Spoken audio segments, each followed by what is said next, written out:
आज हम लोग पाठ्य पुस्तक की रचना बाजार दर्शन, जिसके रचनाकार ज्ञानेंद्र कुमार जी हैं, उसको समझने का प्रयास करेंगे।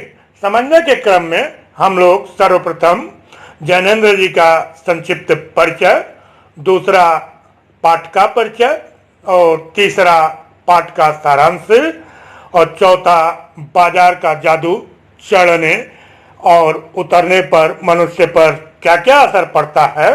पांचवा बिंदु होगा पाठ में कितने ग्राहकों का उल्लेख है और उनके विषय में क्या बताया गया है। छठवां बिंदु होगा कैपिटलिस्टिक अर्थशास्त्र को लेखक ने किन आधारों पर मायावी एवं अनीतिपूर्ण कहा है। सातवां एवं अंतिम बिंदु होगा भगत जी के चरित्र की विशेषताओं को हम लोग समझने का प्रयास करेंगे।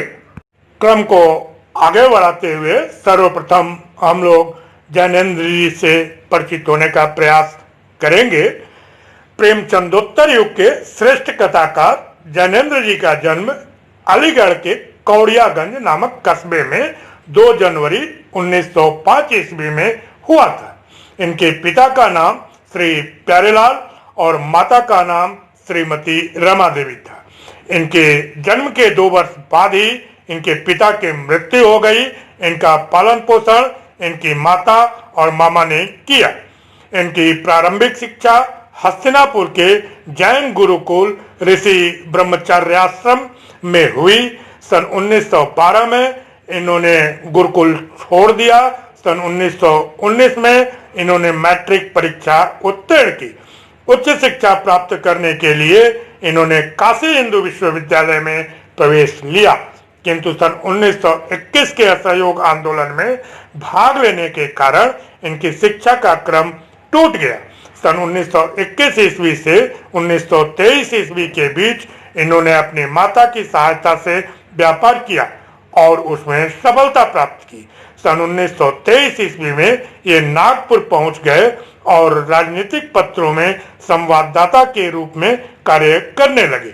उसी समय इन्हें गिरफ्तार करके जेल भेज दिया गया, जहां ये 3 माह तक रहे। इनमें स्वाध्याय की प्रवृत्ति छात्र जीवन से ही थी। जेल में स्वाध्याय के साथ ही इन्होंने साहित्य सृजन का कार्य भी प्रारंभ किया। इनकी पहली कहानी खेल सन 1928 ईस्वी में विशाल भारत में प्रकाशित हुई। इसके बाद ये निरंतर साहित्य सृजन में प्रवृत्त रहे। 24 दिसंबर 1988 ईस्वी को इनका देहावसान हो गया। ज्ञानेंद्र जी ने कहानी, उपन्यास, निबंध, संस्मरण आदि अनेक गद्य विधाओं को समृद्ध किया। इनकी प्रमुख रचनाओं को हम लोग देखें। निबंध संग्रह, प्रस्तुत प्रश्न, जड़ की बात, पूर्वोदय, साहित्य का श्रेय और प्रेम, मंथन, सोच विचार, काम, प्रेम और परिवार। उपन्यास देखें, परख, सुनीता, त्यागपत्र, कल्याणी, विवाद, सुखता, व्यतीत, जयवर्धन, मुक्तिबोध। कहानियों को देखें इनके, फांसी, जयसंदेह, वातायन, नीलम देश की राजकन्या, एक रात, 2 चिड़िया, 7 पाजेब। इन संग्रहों के बाद ज्ञानेंद्र जी की समस्त कहानियां 10 भागों में प्रकाशित की गई। संस्मरण है इनके ये और वे। अनुवाद भी इन्होंने किया। मंदालिनी जो नाटक है, पाप और प्रकाश नाटक, प्रेम में भगवान कहानी संग्रह, उपर्युक्त जो रचनाओं को हम लोगों ने देखा, इनके अतिरिक्त इन्होंने संपादन का कार्य भी किया है। क्रम को पुनः आगे बढ़ाते हैं और पाठ से परिचित होने का प्रयास करते हैं। बाजार दर्शन ज्ञानेंद्र का एक महत्वपूर्ण निबंध है, जिसमें गहरी वैचारिकता और साहित्य सुलभ लालित्य का दुर्लभ संयोग देखा जा सकता है। हिंदी में उपभोक्तावाद एवं बाजारवाद पर व्यापक चर्चा पिछले 1-1.5 दशक पहले ही शुरू हुई है, पर कई दशक पहले लिखा गया ज्ञानेंद्र का लेख आज भी इनकी मूल अंतर्वस्तु को समझाने के मामले में बेजोड़ है। वे अपने परिचितों, मित्रों से जुड़े अनुभव बताते हुए यह स्पष्ट करते हैं कि बाजार की जादुई ताकत हमें कैसे अपना गुलाम बना लेती है। अगर हम अपनी आवश्यकताओं को ठीक ठीक समझकर बाजार का उपयोग करें तो उसका लाभ उठा सकते हैं, लेकिन अगर हम जरूरत को तय कर बाजार में जाने के बजाय उसकी चमक दमक में फंस गए तो वह असंतोष, तृष्णा और ईर्ष्या से घायल कर हमें सदा के लिए बेकार बना सकता है। इस मूल भाव को ज्ञानेंद्र कुमार ने भांति भांति से समझाने की कोशिश की है, कहीं दार्शनिक अंदाज में तो कहीं किस्सा गो की तरह। इसी क्रम में केवल बाजार का पोषण करने वाले अर्थशास्त्र को उन्होंने अनीति शास्त्र बताया है। क्रम को पुनः आगे बढ़ाते हैं एवं आज का पाठ बाजार दर्शन, इसके सारांश को समझने का प्रयास करते हैं। इस निबंध में बाजार के उपयोग, सदुपयोग और दुरुपयोग पर सूक्ष्म चिंतन प्रकट किया गया है। लेखक ने सार रूप में यह मत प्रकट किया है कि बाजार मनुष्य की आवश्यकता पूर्ति का साधन है, शोषण, दिखावे या अहम पूर्ति का नहीं। लेखक के एक मित्र बाजार से मामूली सी चीज खरीदने गए, परंतु लौटे तो साथ में बहुत से बंडल ले आए। पूछने पर उन्होंने श्रीमती पर दोष थोपा। लेखक के अनुसार सभी पुरुष इस मामले में पत्नी की ही ओट लेते हैं। ऐसी फालतू खरीद के पीछे एक अन्य तत्व है मनी बैग, अर्थात पैसे की गर्मी। पैसा पावर है, उसका प्रदर्शन करने के लिए लोग अपने आसपास सामान, बंगला, कोठी आदि इकट्ठा किए रहते हैं, लेकिन कुछ लोग पैसे को पावर मानकर उसे जोड़ने में ही लगे रहते हैं। वे पैसे को जुड़ा हुआ देखकर फूले फूले रहते हैं। उक्त मित्र ने भी बताया कि खरीद के सामान के कारण सारा मनी बैग खाली हो गया। फालतू खरीद का एक अन्य कारण है बाजार का आकर्षण।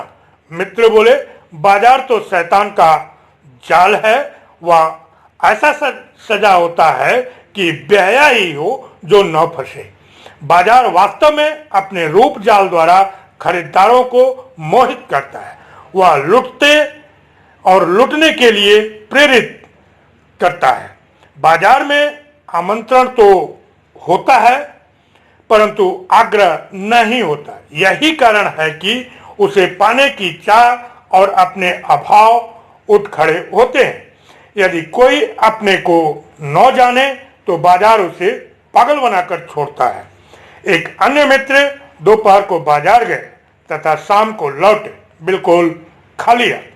पूछने पर बताया, बाजार में सब कुछ लेने का मन करता था, इसलिए कुछ भी न ले पाया, क्योंकि एक वस्तु को लेने का मतलब था शेष को छोड़ना।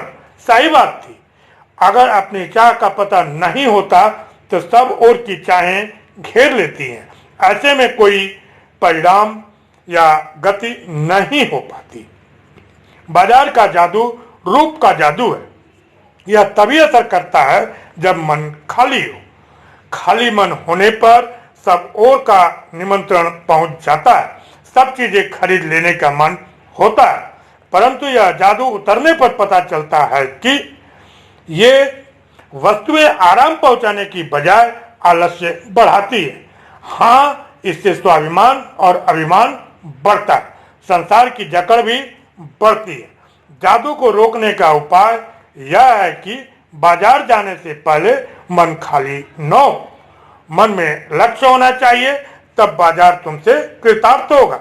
बाजार की असली कृतार्थता है आवश्यकता के समय काम आना। बंद मन का अर्थ है शून्य हो जाना। शून्य होने का अधिकार सिर्फ परमात्मा का है। मनुष्य तो अपूर्ण है, इसलिए उसमें इच्छाएं उठेंगी ही। इच्छा का विरोध करना झूठ है। यह डांट देकर मन को बंद करना है। यह लोभ को जीतना नहीं है, बल्कि लोभ की जीत है।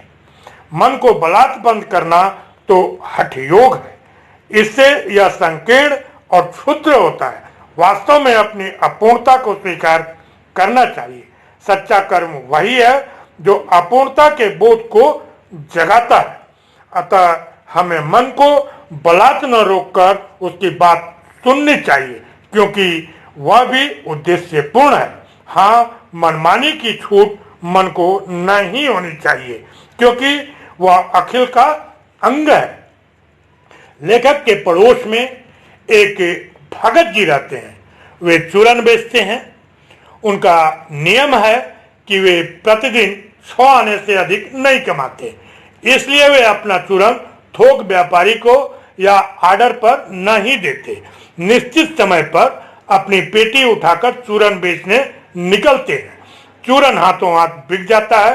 कुछ लोग तो भगत जी के प्रति अपनी सद्भावना प्रकट करने के लिए चूरन खरीदते हैं। ज्यों ही 6 आने की कमाई पूरी होती है, वे शेष चूरन बालकों में मुफ्त बांट देते हैं। वे सदा स्वस्थ बने रहते हैं। लेखक का विश्वास है कि ऐसे भगत जी पर बाजार का जादू नहीं चल सकता। वह भगत शायद निरक्षर है, अनपढ़ है, बड़ी बड़ी बातें भी नहीं जानता, परंतु बाजार का जादू उसके सामने विवश हो जाता है। पैसा भीख मांगता है कि मुझे लो, परंतु इस निर्मम व्यक्ति के मन में पैसे पर जरा भी दया नहीं आती। पैसे की व्यंग शक्ति दारुण है। पास से मोटर गुजर जाए तो मन में गहरी व्यंग की लीक उठती है कि हाय, तेरे पास यह मोटर क्यों नहीं, तूने मोटर वाले माँ बाप के घर जन्म क्यों नहीं लिया। यह व्यंग शक्ति अपने सगों के प्रति भी कृतज्ञ बना डालती है, परंतु उस चूरन वाले फक्कड़ के सामने यह व्यंग शक्ति पानी पानी हो जाती है। वह कौन सा बल है जो पैसे के व्यंग के सामने अजेय रहता है। उसे नाम चाहे कुछ भी दो, परंतु यह सत्य है कि जहाँ तृष्णा है वहां यह बल नहीं है। संचय की तृष्णा और वैभव की चाह के पीछे मनुष्य की निर्बलता ही काम करती है। यह मनुष्य पर धन की और चेतन पर जड़ की विजय है। एक दिन भगत जी और लेखक की राम राम हुई। लेखक ने देखा भगत जी सबके साथ हंस बोल रहे हैं। वे बाजार में खुली आंख आते जाते हैं, बाजार का सब माल भी देखते हैं। उनके मन में सारे सामान के प्रति आशीर्वाद का ही भाव है, विद्रोह का नहीं, क्योंकि उनका मन भरा हुआ है। वे खुली आंख, तुष्ट मन और मग्न होकर सारे फैंसी स्टोर छोड़कर पंसारी की दुकान पर जीरा, काला नमक आदि खरीदते हैं और चुपचाप चले आते हैं। उनके सामने बाजार तभी तक है जब तक कि जीरा चाहिए। जीरा लेते ही बाजार शून्य हो जाता है। फिर चांदनी चौक के आकर्षण बुलाते रहे या कहीं चांदनी बिछी रही तो बिछी रहे, वे उसका कल्याण ही चाहते हैं। लेखक के अनुसार बाजार को वही मनुष्य सार्थक करता है जो कुछ खरीदना चाहता है। जो लोग केवल परचेजिंग पावर के बल पर बाजार को एक व्यंग दे जाते हैं, वे न बाजार से कुछ लाभ उठा सकते हैं, न बाजार उनको लाभ दे सकता है। ऐसे लोग तो बाजारूपन और कपट बढ़ाते हैं। फिर मनुष्यों में परस्पर भ्रातृत्व नष्ट हो जाता है और वे ग्राहक और बेचक रह जाते हैं, मानो एक दूसरे को ठगने की ताक में हो। ऐसे बाजार में शोषण बढ़ता है, कपट सफल होता है, निष्कपट मारा जाता है। ऐसा बाजार मानवता के लिए विडंबना है। जो ऐसे बाजार का पोषण करता है वह अर्थशास्त्र सरासर औंधा है, मायावी है, अनीति शास्त्र है। क्रम को पुनः आगे बढ़ाते हैं और आज के विचारणीय बिंदु का चौथा बिंदु, बाजार का जादू चढ़ने और उतरने पर मनुष्य पर क्या क्या असर पड़ता है। आइए देखते हैं बाजार का जादू चढ़ने और उतरने पर मनुष्य पर जो प्रभाव पड़ता है उसको मुख्य रूप से हम लोग 6 बिंदुओं पर देखेंगे। आइए क्रम से देखते हैं। पहला बिंदु, बाजार में आकर्षक वस्तुएं देखकर मनुष्य उनके जादू में बंध जाता है। दूसरा, उसे उन वस्तुओं की कमी खलने लगती है। तीसरा बिंदु है, वह उन वस्तुओं को जरूरत न होने पर भी खरीदने के लिए विवश होता है। चौथा बिंदु, वस्तुएं खरीदने पर उसका अहम संतुष्ट हो जाता है।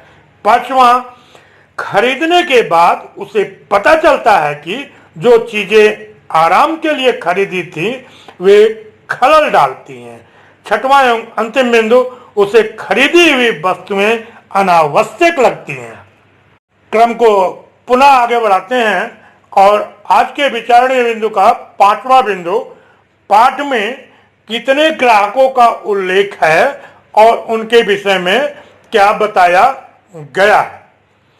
पाठ में 3 प्रकार के ग्राहकों का उल्लेख है। लेखक का पहला मित्र जो मामूली चीज लेने गए थे पर लौटे तो एकदम बहुत से बंडल पास थे। लेखक के दूसरे मित्र दोपहर के पहले बाजार गए थे किंतु शाम को खाली हाथ घर लौटे। उन्होंने सब कुछ खरीदने के लालच में बाजार से कुछ नहीं खरीदा। लेखक के पड़ोसी भगत जी, वे बाजार जाते हैं, आंख खोलकर बाजार को देखते हैं किंतु रुकते हैं केवल पंसारी की दुकान पर जहां से उनको जीरा व नमक खरीदना है। वे वांछित सामान खरीदकर घर लौट आते हैं। क्रम को पुनः आगे बढ़ाते हैं और आज के विचारणीय बिंदु का छठवां बिंदु, कैपिटलिस्टिक अर्थशास्त्र को लेखक ने किन आधारों पर मायावी एवं अनीतिपूर्ण कहा है। लेखक के अनुसार कैपिटलिस्टिक अर्थशास्त्र अर्थात पूंजीवादी अर्थशास्त्र जो धन को अधिक से अधिक बढ़ाने पर बल देता है, मायावी है, छली है और अनीतिपूर्ण है। उसके कारणों को हम लोग मुख्य रूप से 4 बिंदुओं पर देखेंगे। आइए देखते हैं। पहला बिंदु, बाजार का मूल दर्शन है आवश्यकताओं की पूर्ति करना। यदि इस लक्ष्य को छोड़कर व्यापारी धन कमाने की होड़ में लग जाए तो बाजार का असली लक्ष्य ही नष्ट हो जाता है। यह बाजार के नाम पर भटकाव है। ग्राहक को आवश्यकता की वस्तु उचित दाम पर देने की बजाय अगर पैसा कमाना लक्ष्य रख लिया जाए तो बाजार का असली लक्ष्य पूरा ही नहीं हो पाता। दूसरा बिंदु इसका, पैसा कमाने का लक्ष्य साधने से व्यापार में कपट बढ़ता है। व्यापारी ग्राहक की हानि करके भी अपना लाभ कमाना चाहते हैं। इससे शोषण की शुरुआत हो जाती है, अतः यह अनीतिपूर्ण है। तीसरे बिंदु को देखें इसके, ऐसे पूंजीवादी बाजार से मानवीय प्रेम, भाईचारा तथा सौहार्द समाप्त होता है। सभी लोग ग्राहक और विक्रेता बनकर रह जाते हैं।